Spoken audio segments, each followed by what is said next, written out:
আবার একটা নতুন রান্নার ব্লগে সকল বন্ধুদের স্বাগত। আজ আমরা বানিয়েছিলাম চিকেন পাটিসাপটা।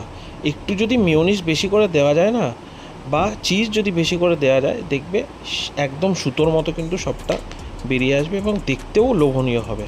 আমরা তার সাথে সস দিয়েছিলাম মেয়োনিজ সস এবং টমেটো কেচাপ। তোমরা দুটো একসাথে মিলিয়েও কিন্তু সার্ভিস করতে পারো। এইটা বানাতে লেগেছিল আমাদের সেদ্ধ করা কিছুটা চিকেন, যেগুলো এরকম ছেঁড়া ছেঁড়া থাকবে। তার সাথে আমরা কিছুটা দিয়েছিলাম গাজর গ্রেট করা, কিছুটা পেঁয়াজ চপ করা, ধনেপাতা, কাঁচা লঙ্কা, কিছুটা গ্রেট করা চিজ,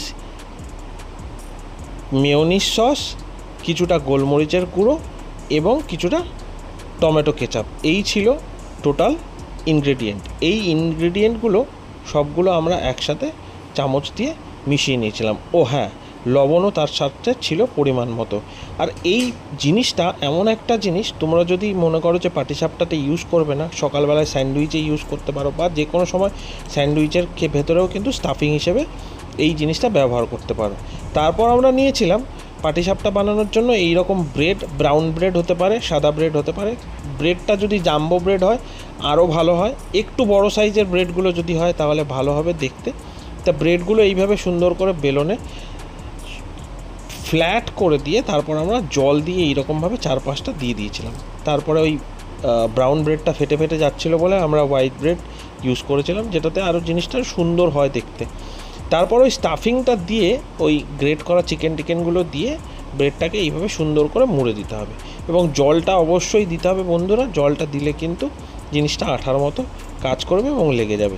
ঠিক এইভাবে প্রত্যেকটা ব্রেডকে ভেতরে স্টাফিং দিয়ে পাটিসাপটার মতো করে রেখে দিতে হবে। তারপর কি করতে হবে, দুটো ডিমকে এইভাবে সুন্দর করে ফেটিয়ে নিতে হবে।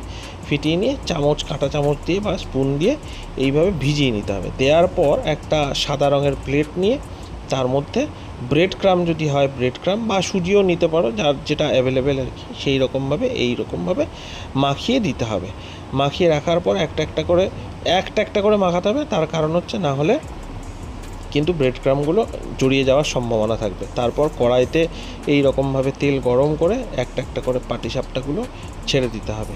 সুন্দর করে ভাজতে হবে। তেলটা গরম করার পরই ছাড়তে হবে। তার কারণ হচ্ছে বেশিক্ষণ রাখলে কিন্তু ব্রেড, যেহেতু দুটোই ব্রেড, সেই কারণে জ্বলে যাওয়ার সম্ভাবনা থাকে। কালারটা মোটামুটি 3 রকম কালার এখানে দেখাচ্ছে। ডান দিকের এই যে লালচে কালারটা, এটাই হচ্ছে একদম পারফেক্ট কালার, যেটা সবচেয়ে সুন্দর লাগবে দেখতে। লাস্টে হয়ে যাওয়ার পর আমরা এইভাবে সবগুলো একসাথে প্লেটের মধ্যে ঢেলে দিলাম। ঢেলে দেওয়ার পর কি করলাম, একটাকে সুন্দর করে এইভাবে কেটে সকলের সামনে সার্ভিস করেছিলাম। তোমরাও ট্রাই করতে